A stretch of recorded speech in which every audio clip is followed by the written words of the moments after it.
You're listening to the Options Insider Radio Network, the home of the Options Podcast. For more quality options programs, visit theoptionsinsider.com or search for Options Insider Radio Network in your podcast provider of choice. Listeners can also access all of our programming through our mobile app available in the iTunes and Google Play stores. Select programs are also available via live stream at mixlr.com/options-insider. That's mixlr.com/options-insider. Don't forget to follow along with your favorite programs and submit your own questions for the hosts at twitter.com/options, stocktwits.com/options, facebook.com/theoptionsinsider, or via questions at theoptionsinsider.com.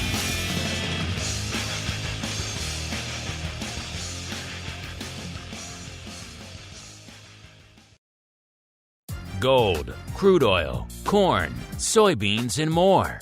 With so many tradable products, the futures options market can be an intimidating place. How can you possibly keep track of the latest trading developments across so many different products? Don't worry, we've got you covered. Welcome to This Week in Futures Options, the program designed to help active futures options traders stay on top of this ever-changing marketplace. Each week, we'll break down the top trades, hot products, volatility explosions, and much more. This Week in Futures Options streams live, so be sure to check out our live stream via the Mixlr app. That's MIXLR. Or join our live chat room at mixlr.com/options-insider. Whether you're an experienced veteran or a newcomer looking to separate the wheat from the lean hogs, This Week in Futures Options has the information you can't find anywhere else. This Week in Futures Options is brought to you by CME Group, the world's leading and most diverse futures and options exchange. For more information and educational resources about futures options at CME Group, visit cmegroup.com/options. This Week in Futures Options is also brought to you by FTSE Russell, a leading global provider of benchmarks, analytics, and data solutions. For more information, please visit ftserussell.com, cboe.com, and cmegroup.com. And now, get ready to break down the latest futures options trading activity. It's time for This Week in Futures Options.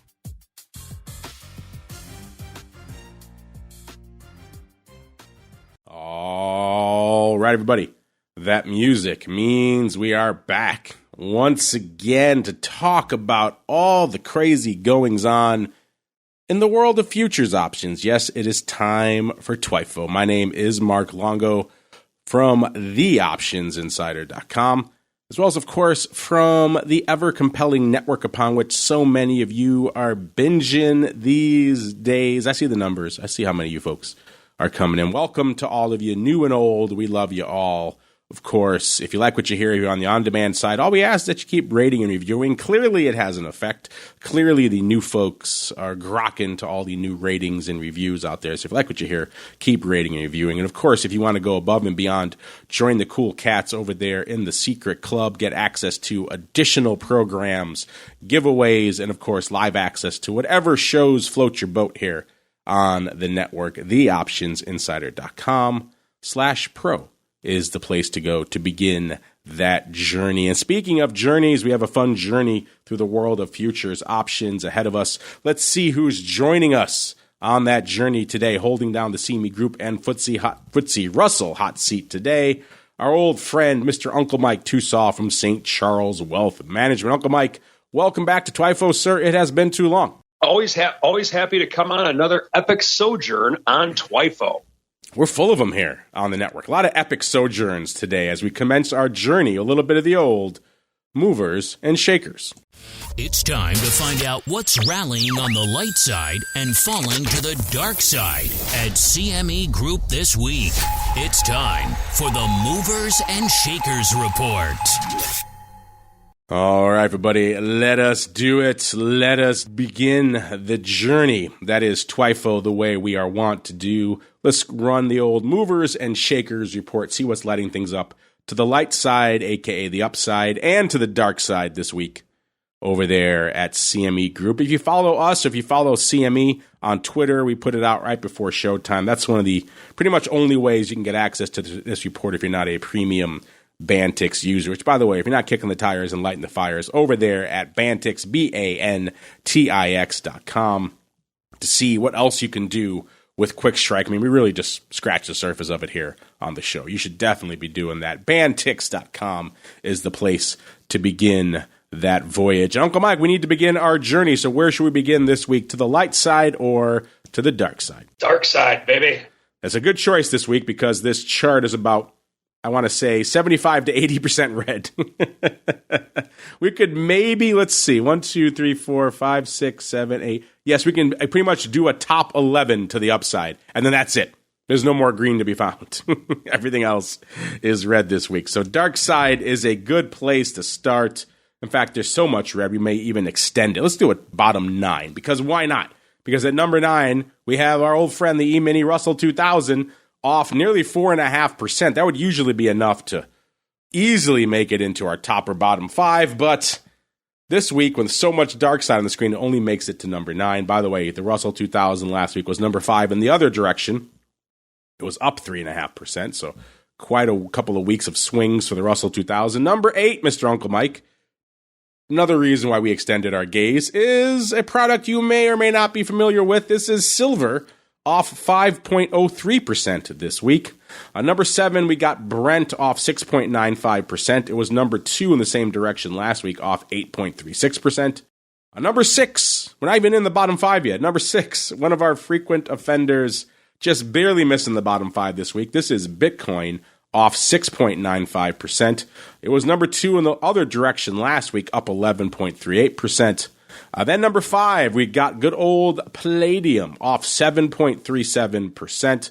Number 4, RBOB, so back to the energy. We went to metals and back to energy here, off 7.72% for RBOB. Last week, it was number 5 in the same direction, off 6%, so rough couple of weeks for RBOB. Number 3, the Eurodollar, off 7.81%. Numero due, it is WTI, off 8.58%.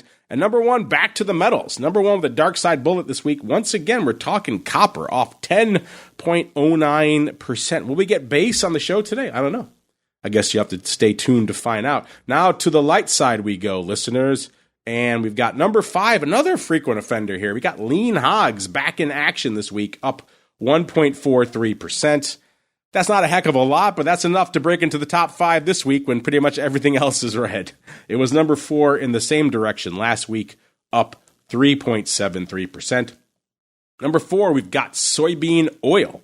We've been talking a lot about the beans of late, the meal, the oil. This week it's the oil, up 4.48%. It was number 1 in the other direction last week, off 13.16%.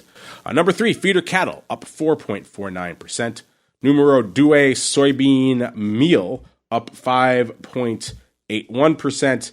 And number 1 with a bullet this week, another one of our frequent offenders, listeners, nat gas, up 7.35%. It was number 1 last week as well, up 12.72%. So you're talking nearly a 20% pop over the past couple of weeks. If you've been listening to the show for a little while, we were kind of wondering why the heck nat gas was taking it on the chin so aggressively. Last couple of weeks, reversing a bit of that trend. Uncle Mike, since we have nat gas number 1, RBOB's moving, WTI is moving, a lot of things are moving in the energy complex. What do you say we start there first? It's time to tap into the deep options well of black gold, Texas tea, nat gas, and more. It's time to talk energy. All right, everybody, welcome to the energy. And let's make sure we can get Uncle Mike. I'm here in the chat. Can't hear you. Uncle Mike, can you give us a test 1, 2, sir? Test 1, 2. Can you hear me? I think it looks like the chat can hear you now. So that's good. We had to just make sure. Make sure they can hear the goodness. That is Uncle Mike. All right, Uncle Mike, we are hanging out in the energy sector now. So listeners, you guys know where to go to begin that journey. You're going to go over there to cmegroup.com/TWIFO, TWIFO/TWIO. This Week in Options also works as well. And then you're going to go into that asset class drop down. You're going to go 3 slots down to energy. Then we're going to over to product family. You're going to go 3 more down to natural gas. And we're going to kick off there to begin our journey. Mr. Uncle Mike, sir, natural gas, WTI, a lot of things lighting it up. What's catching your eye in the world of energy this week, sir? Well, I'm looking at crude. I mean, it seems weird now that just a couple months ago that everyone was talking about how crude was going to go to 150, 160, and now it's not even at 100 anymore. So that's something that's catching my eye. And I think the lesson from this is that oftentimes people overreact initially.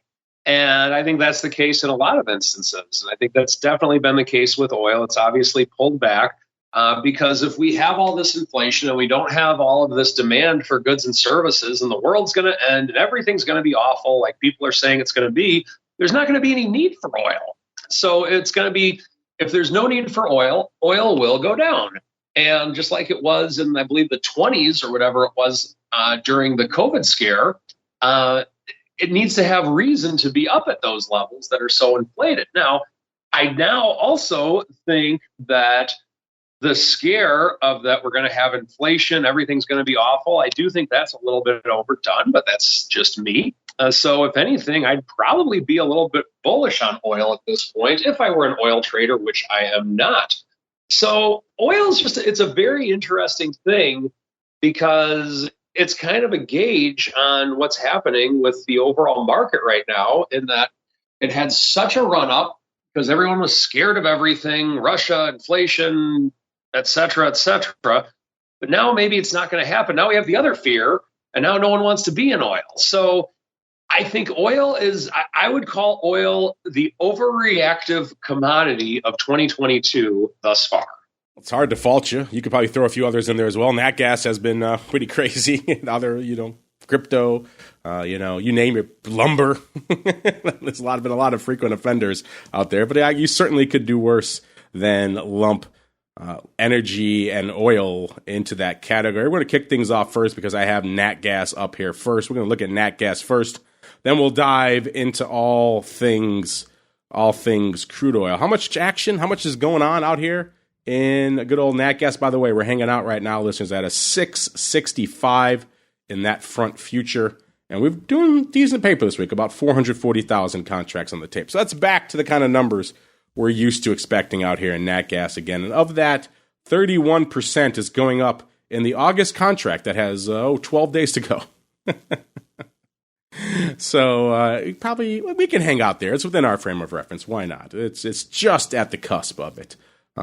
Intriguing stuff. I'm kind of getting distracted by some of the paper that's going up this week. We'll get to that in a second. Let's look first at what's going on out here. What's the vol this week back in nat gas? Well, we're popping again this week, so we're seeing the vol pop as well. It's up about 4.25 points, right around 87.5 right now. So if you're kind of wringing your hands with equities or some of the other major assets that you're trading, saying there's not enough vol for me out here, you're closing in on triple digits again out here in nat gas. So something to be aware of. We're higher even than Bitcoin and a lot of other assets out there right now. So intriguing stuff. Skew-wise, not a heck of a lot going on the puts this week. 1.6% cheap. Last week, about 1% bid this week. So 2.6% swing. I guess that's something, but not a ton.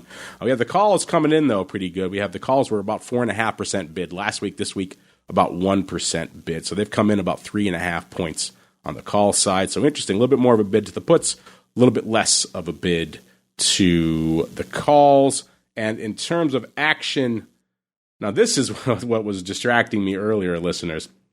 We're hanging out at around a 665. So you'd expect some 7 calls, and those are trading. Even maybe some 10 calls. Those are certainly trading. Some 8s, those are trading. But the number one most active contract this week, Mr. Uncle Mike, we have the May 2023 2 puts. Yes, the 2 even puts.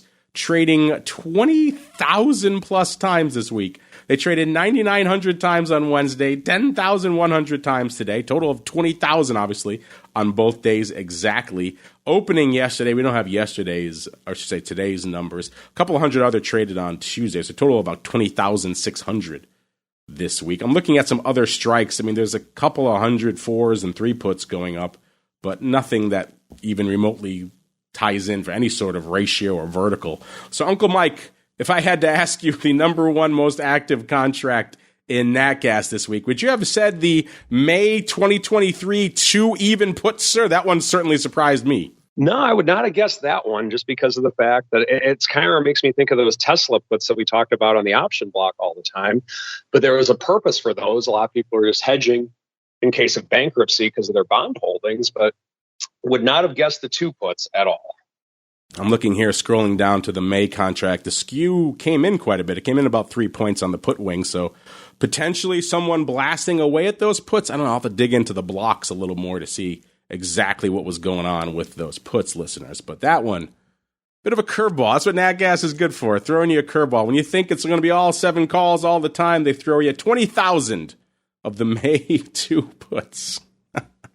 Even on a normal, quiet end of spring, beginning of summer time frame like May is, 2 is pretty cheap. So it'd be interesting if they were buying those. That's probably a strike they were probably selling. The skew seems to be reinforcing that. I'm going to dig in a little bit more after the show to see if I can find out exactly what was going up. In terms of other contracts that make a little bit more sense, we've got the 7 calls going up out here in August, about almost 14,000 times. The big day today, nearly 6,000 today, about almost 4,000 on Wednesday, almost 4,000 again on Tuesday, 1,000 on Monday. So pretty active throughout the week, opening all week long. So we have folks kind of piling into the 7 calls all day this week, which makes sense. We've been rallying all week, getting closer to that 7 strike. Will we break it by expiration? Intriguing stuff here. The fact that, even though we did have the call wing coming in a little bit here this week, so maybe they were opening on the 7s and then taking off some 7.5s. So the 7.5s were also trading about 10,000 times this week. Those were opening all week long, too. So it could have been legging into some verticals. Either way, you have the call wing coming in a little bit, but a ton of 7s. So maybe folks are overriding the 7 strike as well. That's certainly possible. You're playing with a little bit more fire there. But given where we were just a couple of weeks ago, maybe you're not that uncomfortable dumping your natural gas at around 7 in the August expiration. We also have the 10 calls active this week. That sounds a little bit more optimistic. That's what you got there. The big day for those was Wednesday, 4,400 contracts, 3,500 today, 1,700 on Monday, just a few hundred on Tuesday. Closing on Wednesday, slightly opening on Monday, and we obviously don't know today's numbers. So intriguing stuff. I'm still kind of distracted by those 2 puts. So there we go, listeners. Weird stuff there. Since Uncle Mike was talking about WTI, I'm going to pop into there really quickly as well. Go pop out of NatGas, listeners. Go up 2 slots in the product family to crude oil. We're going to hang out there. How much paper is going up in WTI this week? My goodness, WTI is on fire. 806,000 contracts, so nearly double the amount of volume that's going up this week in NatGas. Wow. WTI coming into the start of the show about a little bit shy of 96.5, about 96.40. That's off about 8.4 handles, or about a little over 8, just a little under actually 8%, just since Monday's show. So a lot of that sell-off coming this week. We were talking about that on the option block recently as well. Folks are apparently washing their hands now of crude oil after bidding it up to high heaven. So it's been kind of interesting to watch this dance in WTI. Now let's see what's going on. Obviously a lot of paper this week. Let's see where the lion's share of this is coming. Oh, wow. Looks like in Dees, this probably accounts for a lot of this, paper, listeners. We have the 135 calls doing 84,000 contracts. Here we go. This accounts for all the madness, Uncle Mike, this week. So the 135s didn't trade at all this week in Dees until today. 134s didn't trade either. We have 84,000 of the 135s going up today in December. 84,000 of the 134s, also 63,000 of the 120 calls, and 60,000 of the 119 calls. So we have a 4-legged, 1 point wide on each of these. So, Mr. Uncle Mike, is that what you're expecting coming into WTI today?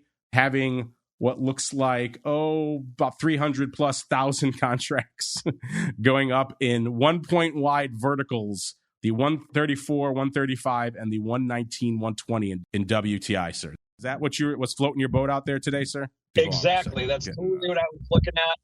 That's exactly what's floating my boat.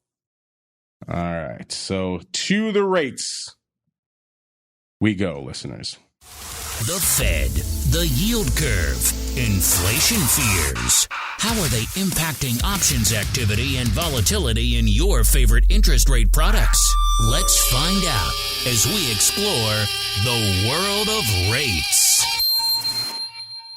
All right, everybody, welcome to the wonderful, the amazing, the deeply scintillating world of rates. You guys know where to go to find this in your drop-down, listeners. Go out of energy and go all the way down, almost to the bottom, to interest rates. And we're going to click on U.S. rates. And because I know where Uncle Mike likes to go, I think we're going to hang out in the 10-year note. So we're going to click on that. Uncle Mike, if I wanted to get on the boat with the 10-year note, what should I do? What's going on, sir? Buy it. Well, okay, that's it. That's the end of our rate segment, listeners. Buy it, says Uncle Mike. No, what I would do with it, Mark, on a serious note, is that right now I own a lot of treasuries for my clients. And what we've been doing is just selling a lot of covered calls against them. And so, yes, the bonds have gone down this year, no doubt about it. There's been a sell-off in them. But one thing that is there that I think is undeniable, at least on the security side of it, where I live typically, is that there is a lot of premium right now in the 10-year note at the money.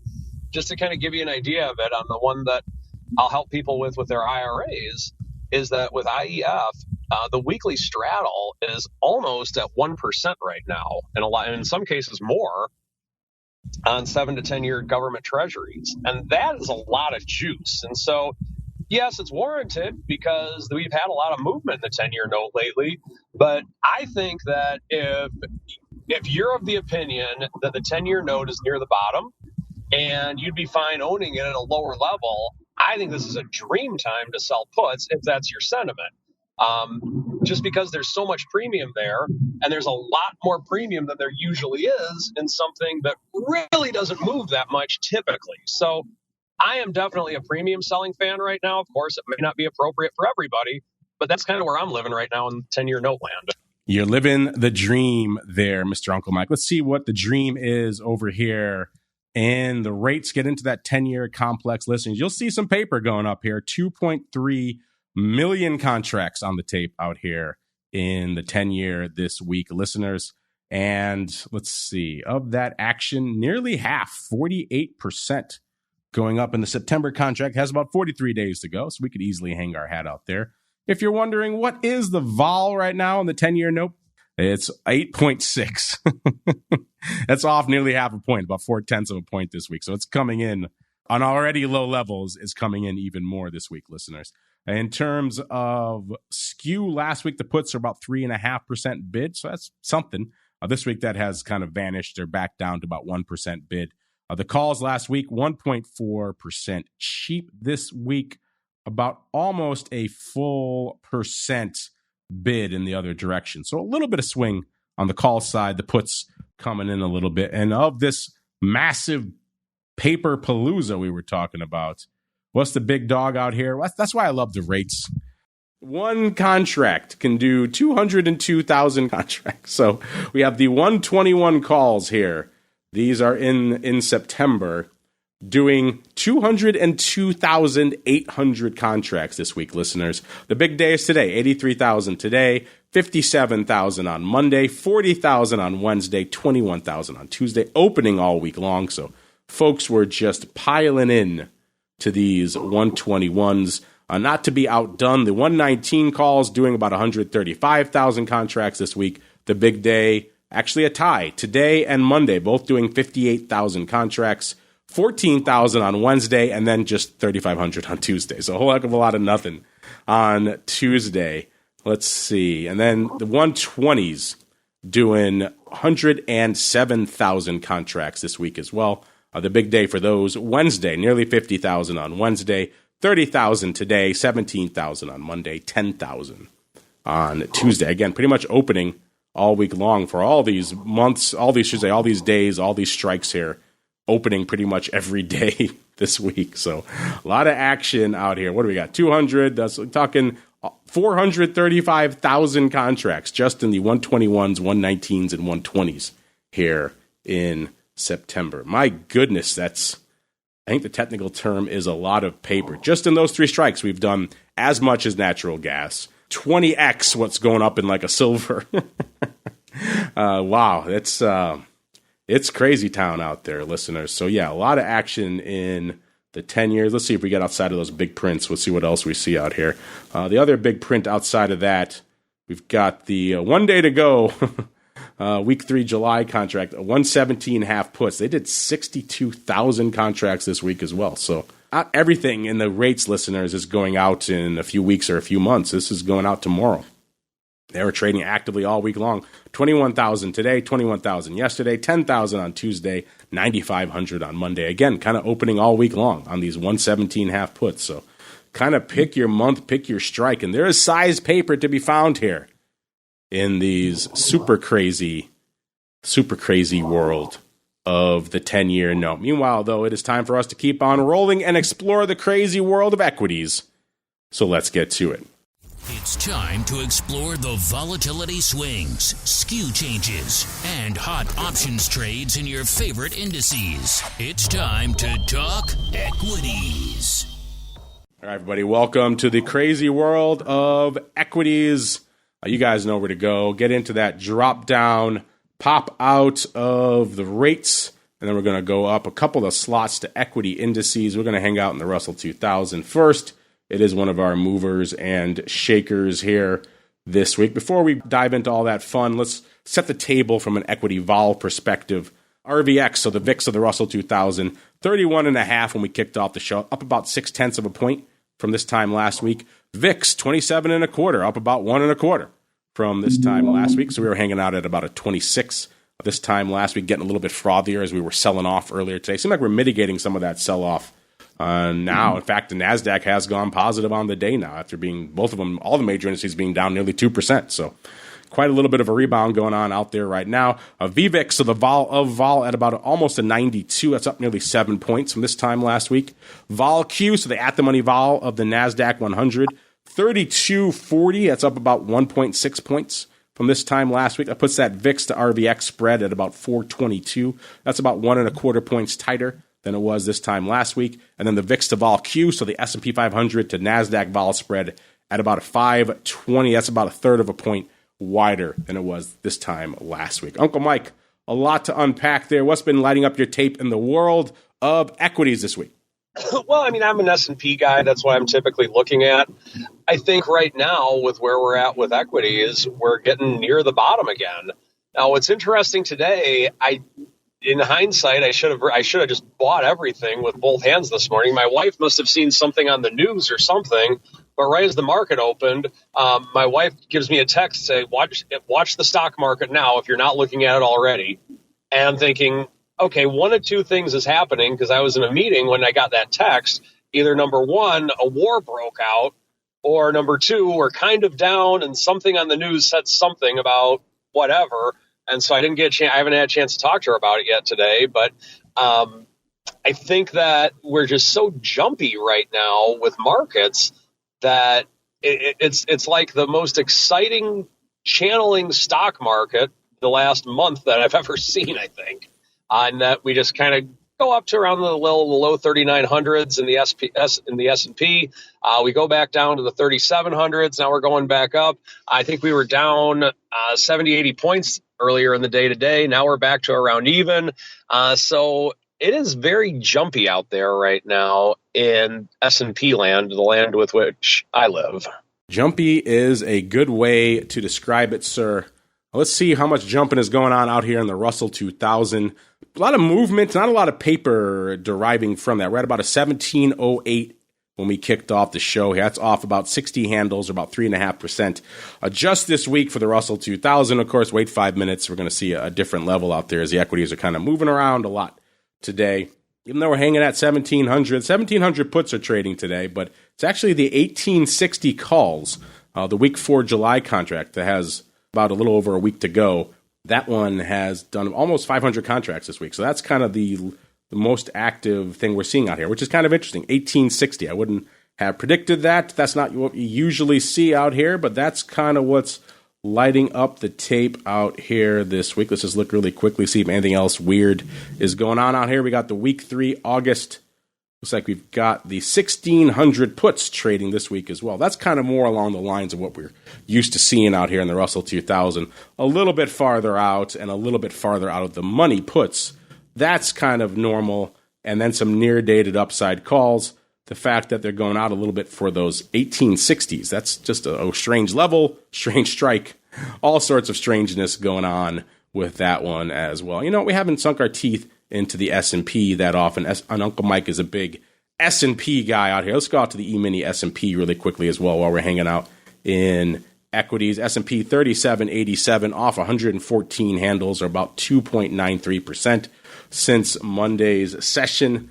And, you know, you don't need me to tell you what the most active thing is yet again in the S&P 500, listeners. It's week after week like clockwork. If you're wondering if they're still doing it, the answer is yes. Blasting away at these garbage puts that have a day to go. 3250 puts. So again, these are 500 plus handles out of the money puts. Have traded 72,000 times this week, 34,000 times yesterday, all opening, 37,000 times. Today I'm guessing probably more opening because they tend not to close these. And so just blasting away at garbage out of the money puts. That is still the number one trade out here in the S&P 500 today. We also see, or this week I should say, it also looks like we see about, we'll hold off on those. Instead, let's go a little bit farther out. 3475 puts going away in a few minutes. Those have traded about 40,000 times. Let's see, those are also, 300 plus handles out of the money. Again, it's so much garbage puts just obscuring everything here in the S&P list. That's why we don't get in here too often. It's just a lot. This is like when I first walked in the SPX and the SIBO many years ago. You see all these guys in the back of the pit just blasting away at garbage, what were then teeny puts. They're not a teeny anymore, but they're still going up for size. 22,000 times on Wednesday, 17,500 times today. You know, they're getting some juice for these, so I guess you can't fault them, but you're picking up the old literal nickels in front of the steamroller here. This is the kind of trade that you got to have a plan for in your back pocket for when it doesn't work out too well. And who knows, perhaps that day will be upon us post haste. If you want some weird trades, listeners, the 5,000 calls going up in August a couple thousand times this week as well. All sorts of weirdness on the tape here in the S&P, listeners. You know what? Let's just keep on rolling because this is a lot of weird puts dominating the tape out here this week. Instead, Mr. Uncle Mike, because you're joining us and because it is number 8 on, in fact, we have a ton of metals. We have palladium at number 5. We have silver at number 8. We have copper at number 1. I think we'll head out to the metals next. Werewolves beware. It's time to explore the options activity in silver, gold, and other shiny things. It's time to talk metals. All right, everybody, welcome to the metals. You guys know where to go.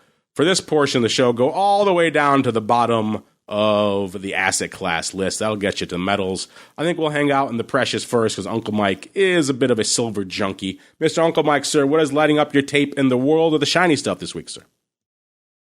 Well, with silver, I mean, I think the main thing to really mention right now in the metal world is that we just got this strong dollar right now. And with a strong dollar, it is difficult for the metals to increase. Silver's down right now. That's kind of where I live a lot of times, is what I trade, what I look at a lot. With silver where it is right now, it is below the 20 mark.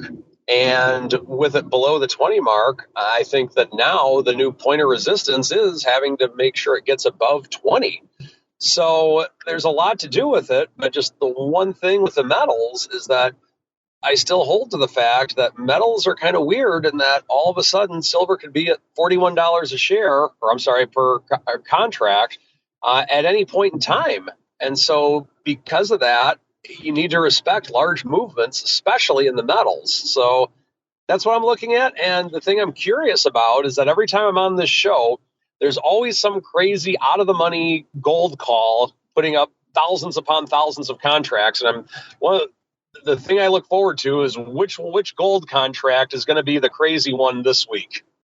Well, we'll see if we can answer that question for you, Uncle Mike. First, let's do a quick sojourn out into your favorite, the werewolf's least favorite, that is silver, trading 1838 coming into the start of the show here, off 85 cents this week, or about 4.5%. So all you silver bulls who've been writing in, unfortunately, yet another rough week for you folks. Kind of a light week as well, only 14,500 contracts on the tape, so we're not going to spend too much time out here. Let's see, by the way, silver vol right now, hanging right around a low 30s in these front contracts. Of that low amount of paper, 30% of it went up in the August contract that has 12 days to go. The vol out there is about 29.5, so just right below 30. In terms of the most active contract here in silver, not a heck of a lot, listeners. 18 quarter calls going out in about a day. These have 354 contracts. I guess that's the most. Oh, no, here we go. 18 quarter calls in August. They did a whopping 501 this week. That is the most active. All of that today, nothing else the rest of the week. So we have no idea if it's opening or closing or not. So there you go. 18 quarters, actually kind of the contract du jour out here this week, listener. That's kind of interesting. So Uncle Mike asked about gold. We'll do a quick sojourn out to gold as well before we get a little base, because that is our number one dark side mover and shaker out here, copper. Let's go out to gold. Gold doing a little bit more paper this week, 147,000 contracts, so a little bit more respectable this week. Gold at a 1709 when we kicked off the show, down about 33 handles or nearly 2% on the week. Gold vol hanging out in the 16 to 17 range, depending on where you're looking on the term structure. Some of them get up to almost 18 out here. Looks like of that paper, 31% going in the AUG contract has about 12 days to go. The vol out there is 16 and a quarter, up about a third of a point. In terms of action, looks like the big dog in gold, the 1700 puts doing 4,300 contracts. Actually, take it back. The 1875 calls in October doing 5,100 contracts. So that qualifies as some not quite as long term as we're used to seeing, and not quite that out of the money, but it's something. Looks like 1875, 1800,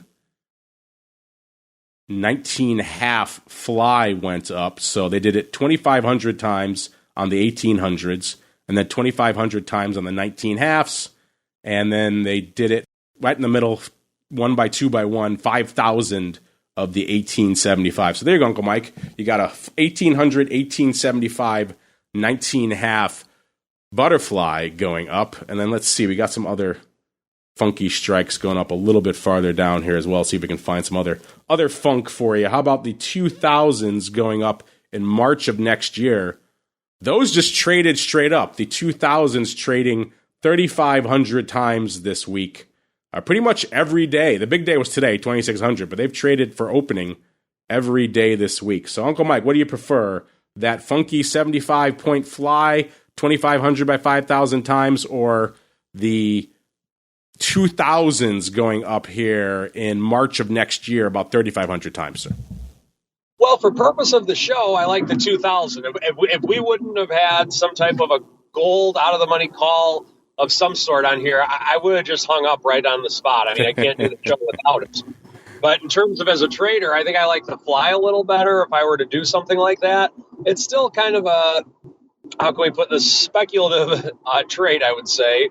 But nonetheless, a lot of times if I were to prefer something speculative, I usually prefer a butterfly over a single leg.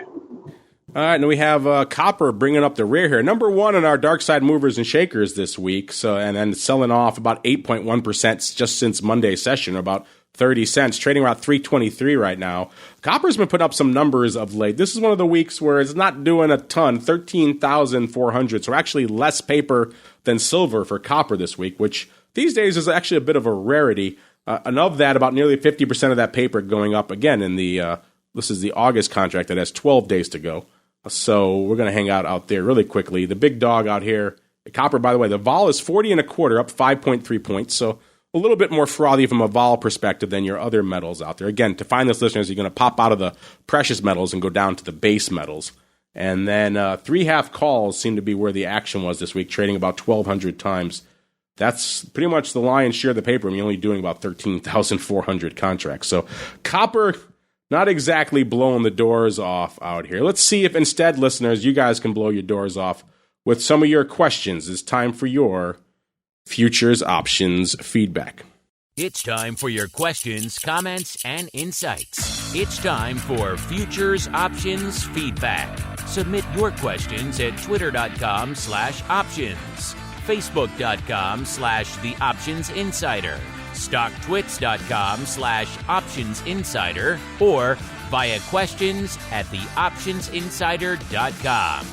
You can also submit your feedback via our Options Insider Radio Network mobile app, available for iOS, Android, and Kindle Fire devices. You can even ask your questions live via our Mixlr chat room. So grab the Mixlr app or just search for Options Insider at Mixlr.com. That's MIXLR.com.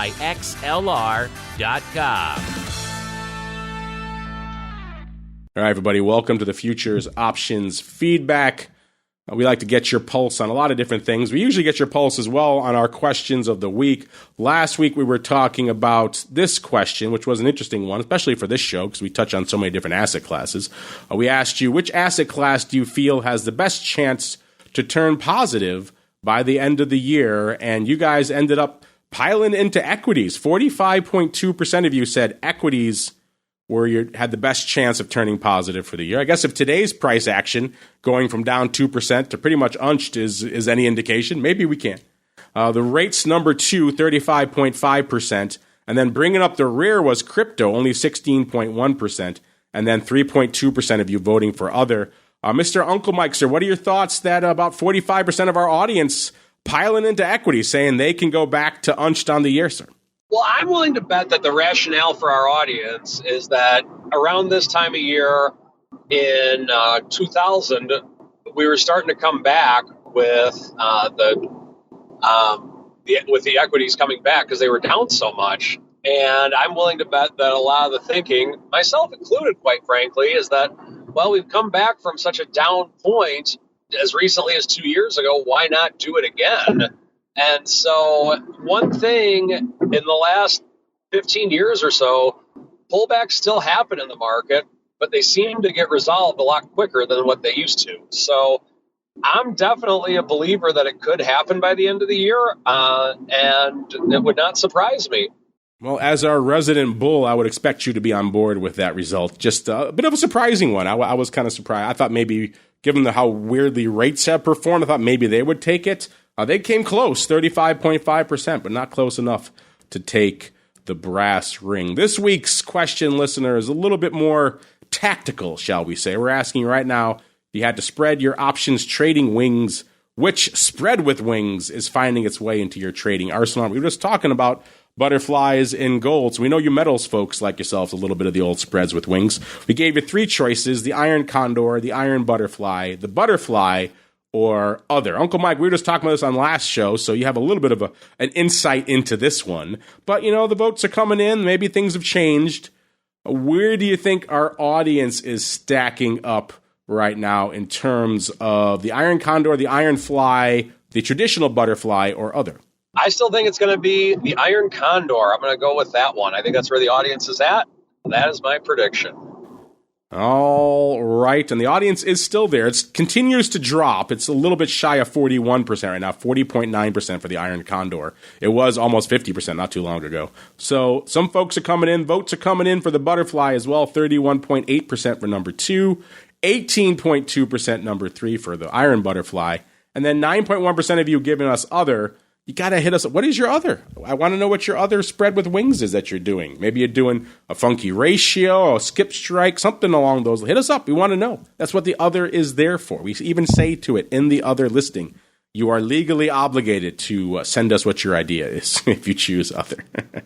All right, let's go out to the live chat before we get out of here. Nichols wants to know, Uncle Mike, why does Uncle Mike like silver more than gold right now? Poor man's gold. That's the main reason for it. I've been waiting for a long, long time for some type of sudden thief of the night, so to speak, to come and raise silver to the highest of levels. And the thief hasn't come for a while, so I'm continuing to wait patiently. And I believe just the bang for the buck exists with silver more if and when that would happen. Are you still in the epic, world-altering, content-shaping 2+ year collar, sir? Yes, but the collar is now down to 6 months, so I'm waiting patiently through it, and it's kind of evolved into a vertical put spread that financed a long call. Well, there you go. At least it did something for you at the end. The much ballyhooed 2-year collar. And that was actually probably more like 3 or 4 years ago now that I think you first put that on. So it's been a little while. You've been dallying in the old silver. So there you go, Nichols. It's more of just a, I guess, potential bang for your buck, paying for your upside play. He sees more of it in silver right now than gold. Do you guys agree, disagree? You guys have been hitting us up with a lot of silver questions lately. So I'm guessing there's more than a few silver bugs out there in the audience. But hit us up. Let us know where your loyalties lie in the precious or perhaps even the base metal spectrum. We don't judge here, whatever floats your boat. All right, and that's going to do it for us here on This Week in Futures Options. Uncle Mike, I want to thank you for taking time out of a busy market day to join us here to regale us with your thoughts on all things futures options. Before we go, I know you've been cranking out a lot of great content over there in the Uncle Mike content empire. If folks want to check it out for themselves, where should they go? What should they do? Well, I try to put out about 1 new video per week on YouTube, so check out my YouTube channel. Just go to YouTube, type in St. Charles Wealth Management, and you'll find it. You can follow me on Twitter. I try to put out a lot of content through Twitter. Mike Tosaw, Tosaw. Or you can check out my website, stcharleswealth.com. Check the man out, stcharleswealth.com. Give him a follow on the old Twitters as well, at Mike Tosaw. Speaking of which, I just noticed we had our 15-year Twitter anniversary yesterday. How freaking crazy is that? When we were putting all this stuff together here, when Options Insider was a brand spanking new entity, we thought we'd take a flyer on this fledgling little platform called Twitter. You know, no one had really heard about it. We just went out there and got it, and we were kind of lazy. We didn't want to type Options Insider all the time, so we just grabbed @options. And we had a little bit of foresight there, as it turned out. This Twitter thing has some legs to it, I think. Well, maybe not if you ask Elon Musk. It depends who you talk to. But still, intriguing stuff. So 15 years on the old Twitter. It's crazy how time flies when we're having fun. But it's because of all of you that we're still here doing it, still talking about great things like futures options. So we want to thank all of you. And, of course, you guys know where to go to check out more great futures options content. cmegroup.com/TWIFO, TWIFO. And, of course, you guys know where to go to check out all the latest in the world of small cap stocks and a whole bunch more. There's more than just small caps there. It's FTSERussell.com is the place to go. Give them a follow on the old Twitters as well, at FTSE Russell, all one word. On behalf of Uncle Mike and everybody over there in FTSE Russell land and CME land, and indeed myself, I want to thank all of you out there for downloading, streaming, subscribing, for listening to us and reading our tweets for the past 15 plus years. Thanks to all of you. We love you all. Back again tomorrow, noon Central, 1 p.m. Eastern for volatility views. After that, for all you cool kids in Secret Club, we conclude our broadcast week exclusively for you folks with a little bit of the old options oddities. Then back again next week all the way through to another Thursday, another episode of This Week in Futures Options. Stay safe out there, everybody. This Week in Futures Options is brought to you by CME Group, the world's leading and most diverse futures and options exchange. CME Group's markets help individuals and businesses around the world manage risks and seize opportunities. CME Group offers the deepest and most liquid options on futures across all asset classes, including interest rates, equity indexes, foreign exchange, energy, agriculture, and metals. For more information and educational resources about futures options at CME Group, visit cmegroup.com/options. This Week in Futures Options is also brought to you by FTSE Russell, a leading global provider of benchmarks, analytics, and data solutions. Investors in the U.S. and around the world are using FTSE Russell indexes to benchmark their investment performance and create investment funds, ETFs, structured products, and index-based derivatives. Many Options Insider Radio Network listeners will be familiar with the Russell 2000 Index. Russell 2000 futures and options are currently trading on the Chicago Board Options Exchange and CME Group. For more information, please visit ftserussell.com, cboe.com, and cmegroup.com. This broadcast is intended for informational and educational purposes only and does not constitute trading advice or the solicitation of purchases or sale of any futures or options. The rulebook of the applicable exchange should be consulted as the authoritative source on all current contract specifications.